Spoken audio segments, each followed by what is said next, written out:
All right, next up, we have someone who is a self-proclaimed security nerd. She has written books. She has also organized, or as a lead organizer of KawaiiCon. She has done heaps of community stuff, and she is also a co-founder of an security education software company called SafeStack. So please welcome the co-founder and CEO of SafeStack, Erica Anderson.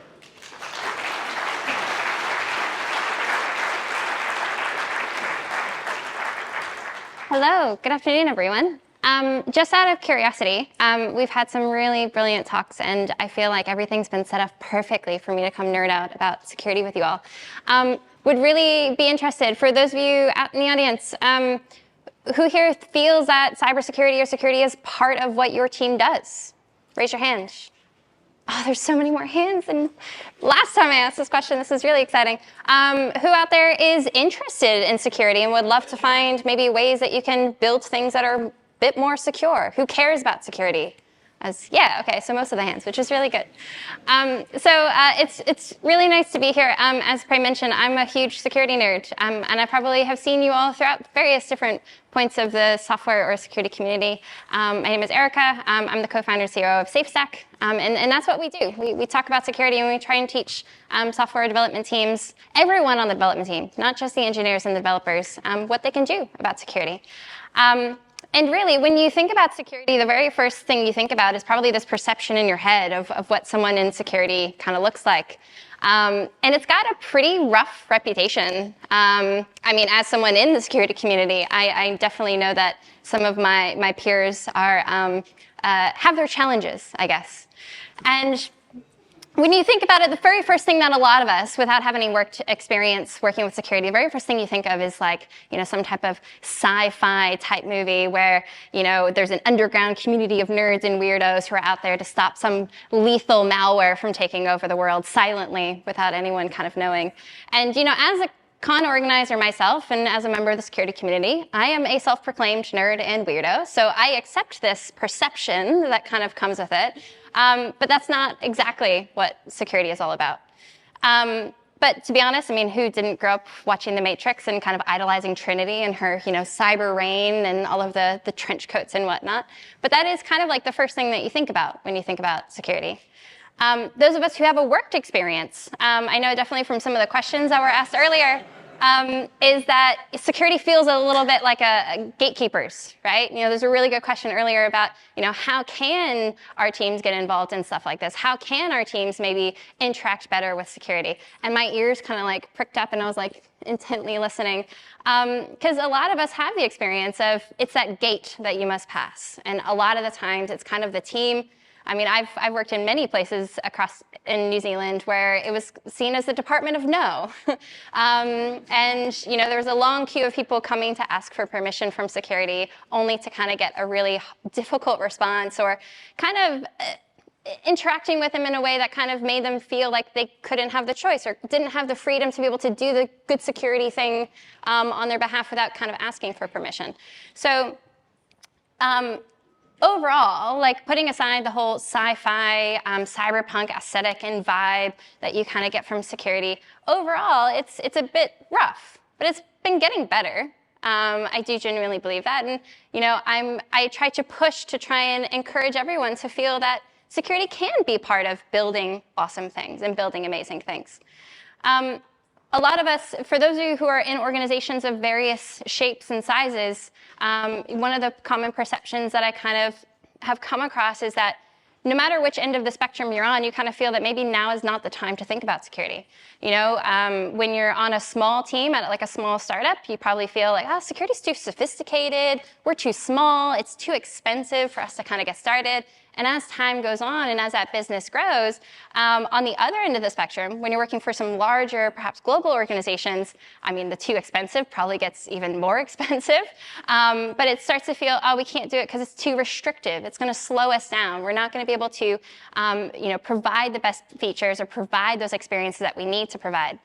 It's too slow. It's too hard. And no matter where you look at the spectrum of the size of the organization, there's always going to be kind of that really good excuse for why security might not be a good time. And there's reasons and context behind those reasons that are really mindful to keep in mind. Security isn't like a simple thing that you can purchase off of a shelf, no matter how vendors might. It's something that really changes based off of the context of the systems that you're building or the teams that you're working in. So, when you're a part of a small team or a small startup, you've got small teams, you've got quick releases, you've got limited complexity because maybe you just built your MVP and you're living in this green fields of opportunity. And on the other side of the equation, when you're working for large organizations, you have some of those legacy monolithic systems that can be kind of hard to update and apply security fixes for something that's recently been released or recently been fixed. You've got some like those big niche teams that kind of maybe don't communicate as well.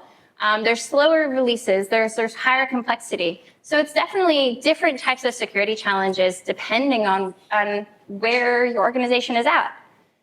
Now, one of the things from my experience of working with organizations literally from one end of the spectrum of a team of one all the way through to massive global teams, both as an external consultant and also an internal security engineer, is that it's something when you don't start thinking about it and start embedding it in what you do early on, it becomes a bit of a stormy cloud. When you're quite small and you're moving quite fast, you're very quickly perhaps going to be growing. You're going to be, having to take on customers who give you their data, their valuable data to run your product or run your system. And that data to them is really valuable, but it's also protected per, different types of legislation or regulation. And very quickly, what happens when you start emerging from a small little team as a startup into something that has a pretty sizable book of business is that you're going to have to start telling your customers what you do for security.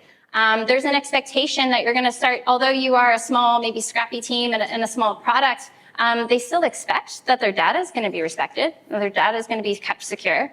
And that expectation starts to compound as you kind of make your way through. You might move into you might start offering your software into locations that have rules and regulations that are different from where you currently operate from. You start to build and build your software even bigger, and you start to grow what we call the attack surface, which is the surface of what people can poke and prod to try and do something bad. And that will start to get bigger the bigger your software kind of gets. And ultimately, you kind of get at the other end of the spectrum where you're in a really big organization with really, really big software footprint. And there's so much software in use. And we all know that software needs to be updated. And can you imagine trying to roll out a patching process at a global organization that has hundreds and hundreds of different types of software? It'd be massive. It'd be really quite challenging. And what we've kind of spoken about all day today is that really all of these disciplines and all of these things that we're talking about, whether or not it's security or it's culture or it's anything else, it's not a matter of just switching it on, right? You can't just turn on one DevOps and then on you go. And the same thing goes for security. It's something that we start to practice, which is why I'm so excited to be listening to some of these talks, because it's very much the same thing. Security isn't really something that's reserved for just a certain type of nerd or a certain person who has a skill set to be able to, hack something or break into something. Security is something that all of us can build as part of our practice. And it's something that Adam kind of touched upon, and something that was touched upon in the panel was that think about your sphere of influence. There's definitely stuff that everyone here within your own teams, no matter how big your organization, that you can have a positive influence to build a better security culture. Is it going to change the entire organization? Probably not. But it probably means that the stuff that your team ships and the stuff that you push out is going to be more secure. And your customers who use that particular feature, that particular service, will be a little bit happier. And that stuff kind of starts to snowball. That becomes something that other teams can copy. They can look to you for a bit of influence and inspiration and perhaps copy it for their team. Now, no doubt, yes, a lot of your large organizations will have security teams, and it's always important to definitely bring them along with you, but there's nothing to stop you. And there's a bunch of small things that I've seen that has been really, really successful that I wanted to share with you all as ideas for things that you could do to kind of build that security culture in your teams. Now, none of these are perfect, but it's just some examples of some of the things that I've seen, be successful in its small little pockets and small little communities. So that very first one is starting with a team that you have. Some of you might work for small teams who you don't have a security person on your team. Your security person might be Google. And you might Google things and check things or ask people on Discords or Slack channels and whatnot for how they might have done something around security, or maybe how did you respond to that report that came into the security at inbox asking about a particular bug that they might have found in your products? Like, how do I respond to that? Right? So you don't have to have a security team or a specific person to kind of to help start doing anything about security. You can definitely start within the team that you have. I'll let you in on a bit of a secret. I have been in security teams. I've been a security engineer, and I've been an analyst, and I've been a consultant, and people have brought me in to kind of help point out the security risk of their systems. There is no magic to that. Literally, most of those conversations start with the other person who actually built the system talking to me about how it's built, and all of that context and all of that information. What data is collected? Why do we collect it? Where does it go? How do we make those decisions? All of that context is so fundamental. And that's the secret to identifying the security stuff. It's not having me, someone who has a security background. It's just a matter of talking through how those things are built and understanding how we made those decisions and what inherent security decisions we made from that. So really, you all, as the builders and the development teams, you all have the superpower to kind of answer most of those questions. So definitely thinking about it and starting with the team that you have. And as part of starting with that, something that you could do is just understanding your customers and understanding your industry. A lot of you obviously wouldn't have created the organizations that you work for, but there's a lot of decisions around why is it that we provide this product? What is some of the thinking behind it? What are some of the early decisions that we've made? Why did we go for this particular type of tech stack versus this? And understanding those things can really give you a good amount of context to kind of help make it better and make it more secure. So starting there and really knowing knowing your industry, knowing your customers is a really, really good first start. And then, of course, knowing your system, especially if you're new to a team, sitting down with the team and really understanding, me personally, I'm a very visual person. I like to get out with a whiteboard and a couple of markers and just draw it out and understanding exactly where do our users interact with our system? Where do they do really important things like authenticating and proving who they are? Where do we take their data? Where do we put that data? Where do we then process that data? And all of that stuff is knowledge within your teams, and that really helps drive a lot of the security stuff that you can do. So very, very early on, starting with the team that you have. And then from there, starting with the tools that you have. I've worked for quite a few New Zealand, large organizations, quite a few that we've kind of talked about today. And unfortunately, a lot of the things that I kind of would have come across is so many people within the organizations trying to push for a particular product or a particular thing. And this is going to be the surefire thing that's going to solve our security problems. And we get so preoccupied with trying to figure out how to maybe purchase and embed these big tools that we forget a lot about the tools that we do have. So my next piece of advice is, think about the tools that you use to build your software, build your products. Thinking about where's your source code actually hosted? Thinking about the infrastructure that it runs on. You've got a plethora of probably SaaS tools and build tools that you use, and starting out with just the basics of protecting those accounts. It comes down to some of those basic security advice that we hear from the likes of CERT New Zealand or other organizations around multi-factor authentication. If those things have software that you can update, keeping them updated, but really that thinking about the stuff that's within your realm of influence to protect, rather than having to think about whether or not we need a particular type of software product or thing to kind of solve those things. Really, a lot of the incidents that I've personally been involved in back when I was part of CERT New Zealand, our country's incident response team, a lot of them honestly come back to securing some of the support tools that are around the edges rather than the actual more complex attacks that you might see. So definitely starting with securing the tools that you have. The next couple I wanted to chat through are things that I think anyone here could perhaps relate to. Whether or not, some of these things might be within your realm of influence. It probably depends on the role that you play or the team that you're part of. But every single thing across what a development team might do has some element of how you can do that securely. And often with those things, You don't necessarily need to buy a widget or buy a tool, or perhaps need really expensive consultants to come in and tell you what to do. There's small things that can kind of really cover that foundational level. The very first one is configuring and deploying infrastructure. So this is something that, a lot of us understand the concept of shared responsibility. Just because, you're using an as-a-service model doesn't mean that security is instantly no longer your problem. It's a shared responsibility. At the end of the day, there's lots of configurations and things that you can do as part of your building to make sure that your spot is covered. Now, can that vendor still have a bad day and cause you to have a bad day? Yes, that is also part of the shared responsibility. But what I'm saying here is that it's important to think about the tools that you use and what you can do to kind of make that more secure. So, and the key to this is really, chances are, with the tools that you use, with a really simple search online, finding what they call security hardening guidelines. And those are things where they say, hey, here are some of the configurations that are most important when it comes to security. And this is stuff that you are within the stuff that you build, have the ability to control. So that could be, for example, if you're standing up a whole bunch of servers within AWS, there's a few key configurations that you can make sure that as part of your cloud formation, that those things are kind of automatically kind of configured so you don't have to think about it each time.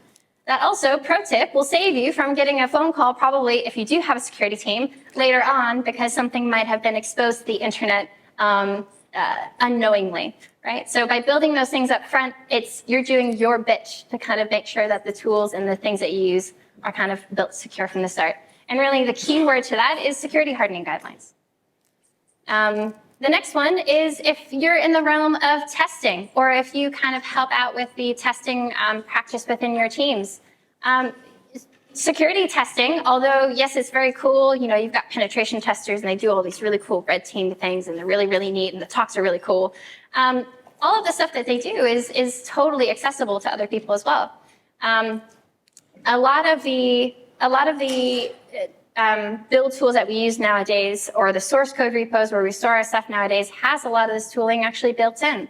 If your stuff is hosted in GitHub or GitLab, they've got a whole bunch of built-in integrated tools that will do your vulnerability scanning for you.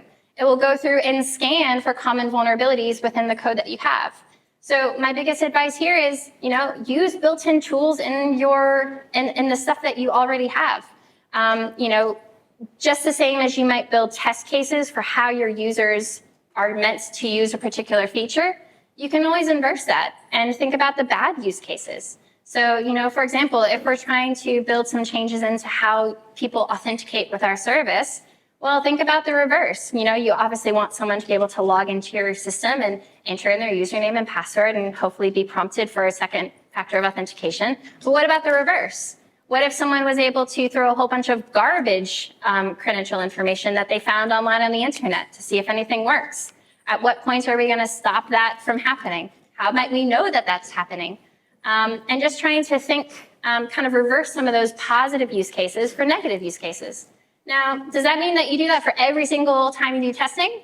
Probably not, but probably the most important ones, right? Which is usually around when you're getting into authentication or getting into accepting input from people. So that's just something small that you can start incorporating into when you're building out some of your test cases. The next one is, a lot of you will kind of build in a certain layer of logging as part of the systems that you're building, because you want to be able to tell when your system or application might be having a bad day, or to be able to troubleshoot something that happens later. Can I highly recommend that as part of some of those things that you're building in, to consider some of your crud moments. And there's some really key moments that you can build into those logs that you ship to that, dashboard or to your Datadog server or whatever you might use. But, and a lot of these things have a security benefit, but also a performance benefit too, which is a double win.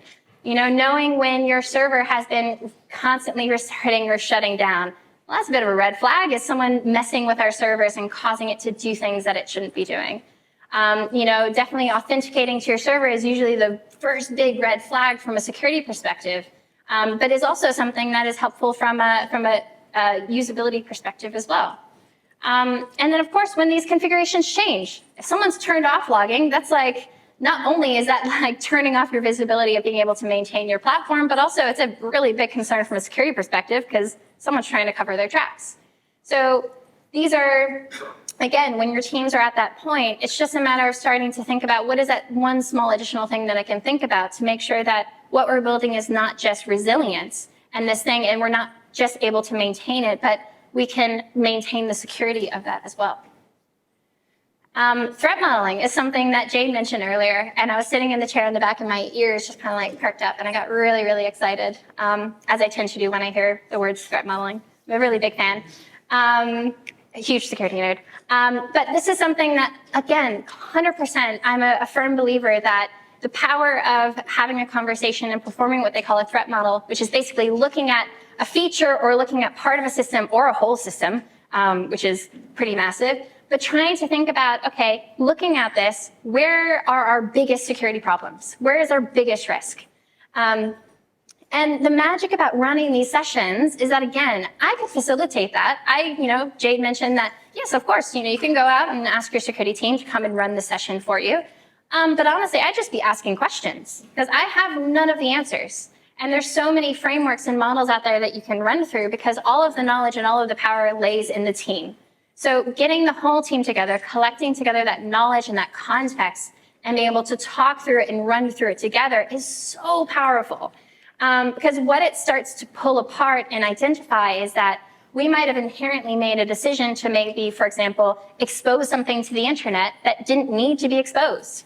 Well, did you know putting anything on the internet is just usually not a good time if you don't need it to be there? So that's a decision you can call out right away. Because guarantee you, usually re-engineering something to that degree is really, really painful afterwards. But all it starts off with is a question on a whiteboard and talking through and asking a few questions. Now, if threat modeling is something that you're like, oh, this is really interesting, we're working on something right now, maybe this is something worth trying. There's a bunch of frameworks out there. Microsoft Stride is one that's been around for ages. And they tend to have a lot of pre-canned questions and a whole bunch of stuff that the community has kind of made online to kind of make it much more accessible. So highly recommend doing that for things that maybe feel really important. Again, just like everything else, is it something that you should do every single time or set a cadence of doing it once per month? No, because frankly, you probably have enough on your plate that you don't need to like add on additional types of processes like that. But what I'm saying here is that when you have a really big project or maybe a really big integration with another system, or maybe you're working on something that is quite high risk, that is a perfect opportunity to sit down and kind of run through an experiment like that. And then the last thing that I've seen be really successful in trying to just do your little part for security is for those of you who are perhaps that person who can, influence others on the team, whether or not you're the leader or you're the most senior person on the development team who has the most amount of knowledge. But it all comes with, again, the same thing that all of us have been drumming on each morning. It comes from that culture aspect. It comes from the small things that you do and that you practice as a team that kind of really has that start to form about part of what your team is about. Now, there's 1,000,001 different things that you could do. And again, it depends down to the type of team that you have. Maybe you have a development team that is like all of you are particularly interested and very nerdy about understanding and nitpicking about various different aspects of like technology and how things are built. Well, probably maybe setting up some time where once a fortnight after your retro, you have a bit of a discussion around breaking down some recent vulnerabilities. How did they happen? How did those things come to be? Is that something that we should think about? What is there something from this that we could learn from? Or how can we look at the response of how the organization responded to it and how that team responded and kind of, reflect on those and embed them into what we do? So that could be something that works if that's something that interests your team. It could also be from the aspect of talking about mistakes that were made. Because ultimately, at the end of the day, vulnerability is like security and vulnerabilities are really terrible things to talk about because security is really all about, the keeping your data or your users feeling like their data is safe. And usually security happens when that trust has been broken. Their data has been lost, their accounts have been compromised. In some cases, like perhaps that impacts people from the money that they've lost or the perception or the reputation they have. And ultimately, talking about that stuff can really feel terrible. But those of you who maybe live or work in organizations that have that really positive blameless kind of post-mortem review of your incidents, this is exactly something that you can kind of incorporate that security element. You might have pushed out something that opened up a vulnerability and caused you to have a security incident and not a bad time. Well, taking this back into your team and talking about the decisions that we made and the mistakes that we made, but how we can change them going forward. And opening up and being a little bit vulnerable within your team so that you can make better decisions. So many times within the organizations I've helped, I've heard teams say, oh, I was so stupid to do this, and can't believe this person did that. And like, that has no place in security, because shaming people and making people feel bad for the decisions that they've done is a negative security culture, and then nobody wants to participate. So that could be something that your teams might find helpful. Something as well as sharing the load. Those of you who maybe are the more senior person on your teams, or perhaps do feel that security is part of what you do, there's perhaps one would guess that maybe in the past, people would kind of just pass you the security tickets that come into your queue, or security wants to have a chat, go talk to this particular person, and all of that work kind of comes back to one person. And what I encourage is to share the load. Especially if you are the most senior person to tackle that ticket, sure, you might lead on it, but you might take someone else new along with you to kind of really understand, how did you troubleshoot that? How did you dig into that? How did you fix it? Because if everyone kind of learns a little bit and kind of understands what their realm of influence is, they might feel empowered to then take on the next one. So sharing the load with other people just means that it's not going to be just your job, but it's a shared culture amongst the team. And ultimately, it all comes down to just what everyone else has been saying. It's the culture change and the mind shift change that we can all kind of do as part of our day-to-day jobs. And it doesn't mean that it's going to have an overarching effect outside of your team instantly, but it does mean that the stuff that your team kind of push out is probably a little bit more secure. And ultimately, kind of changing that culture and doing that little bit now will hopefully prepare you a little bit better for managing the cyber rain in the future. So that's my talk. So thank you very much.